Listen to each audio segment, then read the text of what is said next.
Hi friends, എല്ലാവർക്കും channel അക്കാഡമിയുടെ daily current affairs സെഷനിലേക്ക് സ്വാഗതം. എന്റെ പേര് കിരൺ. എല്ലാവർക്കും സുഖം തന്നെ എന്ന് വിശ്വസിക്കുന്നു.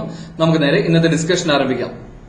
നമ്മൾ ആദ്യം ഡിസ്കസ് ചെയ്യുന്നത് ഒരു കമ്മീഷനാണ്. നമ്മുടെ സംസ്ഥാന സർക്കാർ നിയോഗിച്ച ഒരു കമ്മീഷൻ 2020 നവംബറിൽ ക്രിസ്ത്യൻ ന്യൂനപക്ഷ വിഭാഗങ്ങളുടെ പിന്നോക്കാവസ്ഥയും അതുപോലെ തന്നെ അവർ നേരിടുന്ന പ്രശ്നങ്ങളും പഠിക്കുന്നതിനായിട്ട് കേരള സർക്കാർ നിയോഗിച്ച കമ്മീഷന്റെ അധ്യക്ഷനാണ് ജസ്റ്റിസ് JB കോശി. അപ്പോൾ ഓർമ്മിച്ചു വെച്ചിരിക്കുക, ജസ്റ്റിസ് JB കോശിയാണ് ക്രിസ്ത്യൻ ന്യൂനപക്ഷ വിഭാഗങ്ങളുടെ പിന്നോക്കാവസ്ഥയും അതുപോലെ തന്നെ അവർ നേരിടുന്ന പ്രശ്നങ്ങളും പഠിക്കുന്നതിനായിട്ട് കേരള സർക്കാർ നിയോഗിച്ച കമ്മീഷന്റെ അധ്യക്ഷൻ.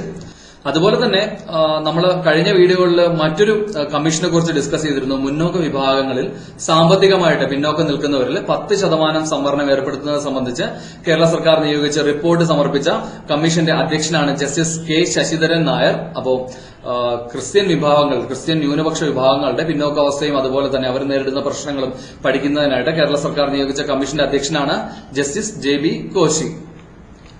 അടുത്ത് ഡിസ്കസ് ചെയ്യുന്നത് N ഊര് ഗോത്ര പൈതൃക ഗ്രാമ പദ്ധതിയെ പറ്റിയാണ്. സംസ്ഥാന ടൂറിസം വകുപ്പിന്റെ സഹകരണത്തോടുകൂടി ആദിവാസികളുടെ തനത് ജീവിതവും അതുപോലെ തന്നെ അവരുടെ സംസ്കാരവും സംരക്ഷിക്കാനായിട്ട് കേരള സർക്കാർ ആരംഭിച്ച ഗോത്ര പൈതൃക ഗ്രാമ പദ്ധതിയാണ് N ഊര് എന്നുള്ളത്. അപ്പോ N ഊര് എന്നുള്ളത് ഗോത്ര പൈതൃക ഗ്രാമ പദ്ധതിയാണ്. സംസ്ഥാന ടൂറിസം വകുപ്പിന്റെ സഹകരണത്തോടുകൂടി ആദിവാസികളുടെ തനത് ജീവിതവും അതുപോലെ തന്നെ അവരുടെ സംസ്കാരവും സംരക്ഷിക്കുക ലക്ഷ്യമിട്ട് ആരംഭിച്ചിരിക്കുന്ന പദ്ധതിയാണ് N ഊര് എന്നുള്ളത്. കേരള പട്ടികജാതി പട്ടികവർഗ വികസന വകുപ്പ് കൈകാര്യം ചെയ്യുന്ന മന്ത്രി ആരാണ്? ശ്രീ AK ബാലനാണ്.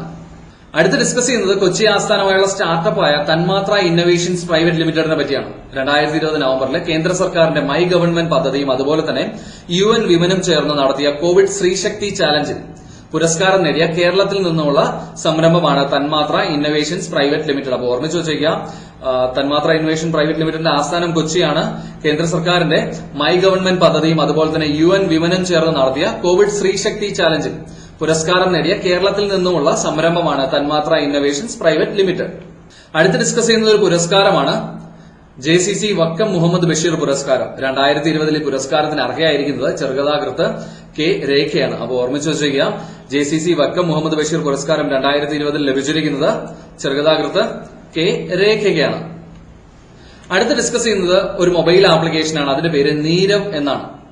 2020 നവംബറിൽ കേരളത്തിലെ ജലസ്രോതസ്സുകളുടെ വിവരശേഖരണവും അതുപോലെ തന്നെ ജല ബജറ്റിംഗും സാധ്യമാക്കുന്നതിനായിട്ട് സംസ്ഥാന ഭൂജല വകുപ്പ് ആരംഭിച്ച പുതിയ മൊബൈൽ ആപ്ലിക്കേഷനാണ് നീരവ് എന്നുള്ളത്. അപ്പോൾ ഓർമ്മിച്ചു വെച്ചേക്കുക, നീരവ് എന്നുള്ളത് ഒരു മൊബൈൽ ആപ്ലിക്കേഷനാണ്.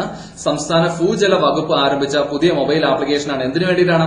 കേരളത്തിലെ ജലസ്രോതസ്സുകളുടെ വിവരശേഖരണവും അതുപോലെ തന്നെ ജല ബജറ്റിംഗും സാധ്യമാക്കുന്നതിനായിട്ട് ആരംഭിച്ച മൊബൈൽ ആപ്ലിക്കേഷനാണ് നീരവ് എന്നുള്ളത്. സംസ്ഥാന ജലവകുപ്പ് കൈകാര്യം ചെയ്യുന്ന മന്ത്രി ആരാണ്? ശ്രീ K കൃഷ്ണൻകുട്ടിയാണ്. അടുത്ത് ഡിസ്കസ് ചെയ്യുന്നത് ചെങ്ങന്നൂർ നഗരസഭയെ പറ്റിയാണ്. ആലപ്പുഴ ജില്ലയിലെ ചെങ്ങന്നൂർ നഗരസഭയെ പറ്റി 2020 നവംബറിൽ സ്ത്രീകളുടെ സുരക്ഷയ്ക്കായിട്ട് അവർക്ക് സുരക്ഷിതമായ താമസ സൗകര്യം ഒരുക്കുന്നതിന്റെ ഭാഗമായിട്ട് Kudumbashree she lodge cum ladies hostel നിലവിൽ വന്നത് ആലപ്പുഴ ജില്ലയിലെ ചെങ്ങന്നൂർ നഗരസഭയിലാണ്. അപ്പോൾ ഓർമ്മിച്ചു വെച്ചിരിക്കുക, സ്ത്രീകൾക്ക് സുരക്ഷിതമായി താമസ സൗകര്യം ഒരുക്കുന്നതിന്റെ ഭാഗമായിട്ട് Kudumbashree she lodge cum ladies hostel നിലവിൽ വന്നിരിക്കുന്നത് എവിടെയാണ്? ചെങ്ങന്നൂരിലാണ്. അടുത്ത് ഡിസ്കസ് ചെയ്യുന്നത് നമ്മുടെ സംസ്ഥാനത്തെ പറ്റിയാണ്. ഇന്ത്യയിൽ ആദ്യമായിട്ട് നെൽവയൽ ഉടമകൾക്ക് ഹെക്ടറിന് പ്രതിവർഷം 2000 രൂപ നിരക്കിൽ റോയൽറ്റി വിതരണം ആരംഭിക്കുന്ന സംസ്ഥാനം കേരളമാണ്. അപ്പോൾ ഓർമ്മിച്ചു വെച്ചേക്കാം, ഇന്ത്യയിൽ ആദ്യമായിട്ട് നെൽവയൽ ഉടമകൾക്ക് ഹെക്ടറിന് പ്രതിവർഷം 2000 രൂപ റോയൽറ്റി വിതരണം ആരംഭിക്കുന്ന സംസ്ഥാനം ഏതാണ്? കേരളമാണ്. അടുത്ത് ഡിസ്കസ് ചെയ്യുന്നത് ഒരു പദ്ധതിയാണ്. സമഗ്ര ശിക്ഷ കേരളം നടപ്പിലാക്കുന്ന ഒരു പദ്ധതിയാണ്. അതിന്റെ പേര് നാട്ടരങ്ങ് എന്നതാണ്. പാർശ്വവൽകൃത സമൂഹങ്ങളിൽ നിന്നുമുള്ള വിദ്യാർത്ഥികളുടെ കലാകായിക മേഖലയിലെ വളർച്ചയും അതുപോലെ തന്നെ പുരോഗതിയും ലക്ഷ്യമാക്കി സമഗ്ര ശിക്ഷ കേരളം നടപ്പിലാക്കുന്ന പദ്ധതിയാണ് നാട്ടരങ്ങ് എന്നുള്ളത്. ഓർമ്മിച്ചു വെച്ചിരിക്കുക, പാർശ്വവൽകൃത സമൂഹങ്ങളിൽ നിന്നുമുള്ള വിദ്യാർത്ഥികളുടെ കലാകായിക മേഖലയിലെ കഴിവുകൾ വികസിപ്പിക്കുന്നതിനായിട്ട് അവർക്ക് വേണ്ട സപ്പോർട്ട് നൽകുന്നതിനായിട്ട് സമഗ്ര ശിക്ഷ കേരളം നടപ്പിലാക്കുന്ന പദ്ധതിയാണ് നാട്ടരങ്ങ് എന്നുള്ളത്. അടുത്ത് ഡിസ്കസ് ചെയ്യുന്നത് ഒഡീഷ സംസ്ഥാനത്തെ പറ്റിയാണ്. 2020 നവംബറിൽ കടലാസ് രഹിത ഈ അസംബ്ലി ആക്കാൻ തീരുമാനിച്ച സംസ്ഥാനം ഒഡീഷയാണ്. അപ്പോൾ സംസ്ഥാന അസംബ്ലിയെ കടലാസ് രഹിത ഈ അസംബ്ലി ആക്കാൻ തീരുമാനിച്ച സംസ്ഥാനം ഒഡീഷയാണ്. ആദ്യമായിട്ട് നമ്മുടെ രാജ്യത്ത് സംസ്ഥാന ഈ അസംബ്ലി നിലവിൽ വന്നത് ഹിമാചൽ പ്രദേശിലാണ്. അതിന്റെ പേര് ഈ വിധാൻ എന്നാണ്. അപ്പോൾ ആദ്യ സംസ്ഥാന ഈ അസംബ്ലി നിലവിൽ വന്നത് ഹിമാചൽ പ്രദേശിലാണ്. 2020 നവംബറിൽ സംസ്ഥാന അസംബ്ലിയെ കടലാസ് രഹിത ഈ അസംബ്ലിയാക്കാൻ തീരുമാനിച്ച സംസ്ഥാനം ഏതാണ്? ഒഡീഷയാണ്. ഒഡീഷയുടെ ക്യാപിറ്റൽ ഭുവനേശ്വർ ആണ്. ഒഡീഷയുടെ മുഖ്യമന്ത്രി ശ്രീ നവീൻ പട്നായിക്കാണ്. ഗവർണർ ശ്രീ ഗണേഷി ലാലാണ്. അടുത്ത് ഡിസ്കസ് ചെയ്യുന്നത് ഇന്ത്യൻ ആർമി ചീഫായ മേജർ മനോജ് മുകുന്ദ് നരവനെ പറ്റിയാണ്. ഇന്ത്യൻ കരസേന മേധാവി മേജർ മനോജ് മുകുന്ദ് നരവനെ 2020 നവംബറിൽ general of Nepal army honorary ബഹുമതിക്ക് അർഹനായത് മേജർ മനോജ് മുകുന്ദ് നരവനെയാണ്. അപ്പോൾ ഓർമ്മിച്ചു വെച്ചേക്കുക, 2020 നവംബറിൽ general of Nepal army honorary ബഹുമതിക്ക് അർഹനായത് ഇന്ത്യൻ കരസേന മേധാവിയാണ്. അടുത്ത് ഡിസ്കസ് ചെയ്യുന്നത് റിസർവ് ബാങ്കിന്റെ ഗവർണറായ ശ്രീ ശക്തികാന്ത് ദാസിനെ പറ്റിയാണ്. റിസർവ് ബാങ്കിന്റെ എത്രാമത്തെ ഗവർണറാണ് ശ്രീ ശക്തികാന്ത് ദാസ്? ഉത്തരം നിങ്ങൾ കമന്റ് ചെയ്യുക.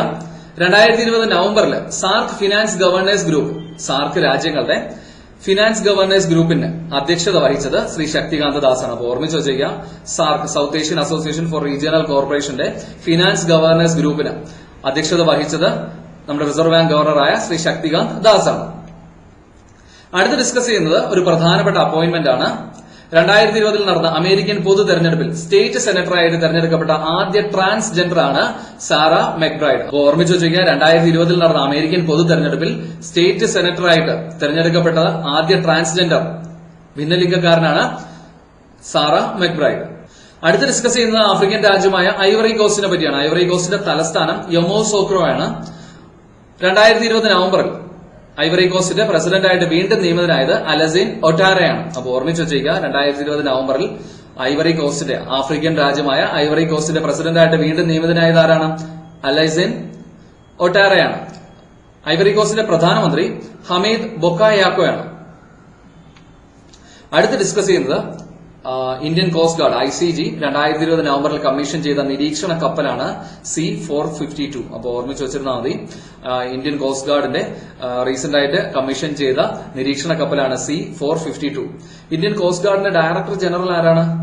കൃഷ്ണസ്വാമി നടരാജനാണ്. അടുത്ത് ഡിസ്കസ് ചെയ്യുന്നത് ഗംഗാ ഉത്സവ് 2020 പറ്റിയാണ്.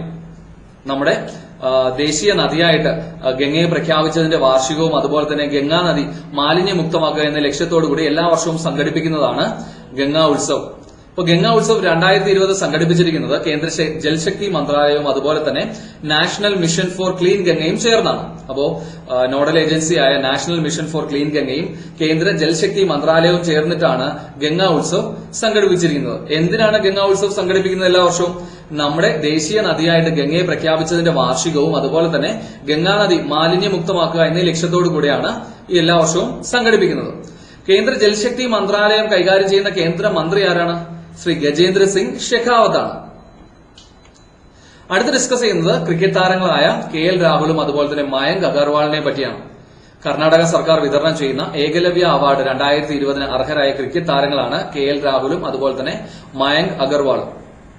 അടുത്ത് ഡിസ്കസ് ചെയ്യുന്നത് പാകിസ്ഥാനിൽ നിന്നുള്ള അമ്പയറായ അലീം ദാറിനെ പറ്റിയാണ്. 2020 നവംബറിൽ അന്താരാഷ്ട്ര ഏകദിന ക്രിക്കറ്റിൽ ഏറ്റവും കൂടുതൽ മത്സരങ്ങൾ നിയന്ത്രിച്ച അമ്പയർ എന്ന നേട്ടത്തിന് അർഹനായ വ്യക്തിയാണ് അലീം ദാർ. 210 മത്സരങ്ങളാണ് അദ്ദേഹം നിയന്ത്രിച്ചത്. രണ്ടാം സ്ഥാനത്തുള്ളത് സൗത്ത് ആഫ്രിക്കൻ അമ്പയറായ റൂഡി കോയഡ്സൺ ആണ്. അപ്പോ ഏറ്റവും കൂടുതൽ ഏകദിന മത്സരങ്ങൾ, അന്താരാഷ്ട്ര ഏകദിന മത്സരങ്ങൾ നിയന്ത്രിച്ച അമ്പയർ എന്ന നേട്ടത്തിന് അർഹനായിരിക്കുന്നത് ആരാണ്? പാകിസ്ഥാൻകാരൻ അലീം ദാറാണ്.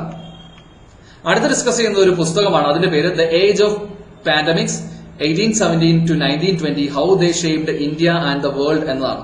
ഈ പുസ്തകം രചിച്ചിരിക്കുന്നത് ചിന്മയ് തമ്പയാണ്. അപ്പോ ഓർമ്മിച്ചു വെച്ചേക്കുക, the age of pandemics 1817 to 1920 how they shaped India and the world എന്ന പുസ്തകം രചിച്ചിരിക്കുന്നത് ആരാണ്? ചിന്മയ് തമ്പയാണ്. അടുത്ത് ഡിസ്കസ് ചെയ്യുന്നത് ഐക്യരാഷ്ട്രസഭയുടെ നേതൃത്വത്തിൽ ആചരിക്കുന്ന ഒരു ദിനമാണ്.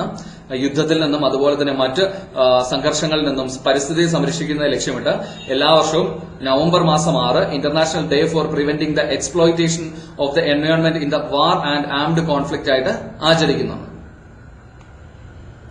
അടുത്ത് ഡിസ്കസ്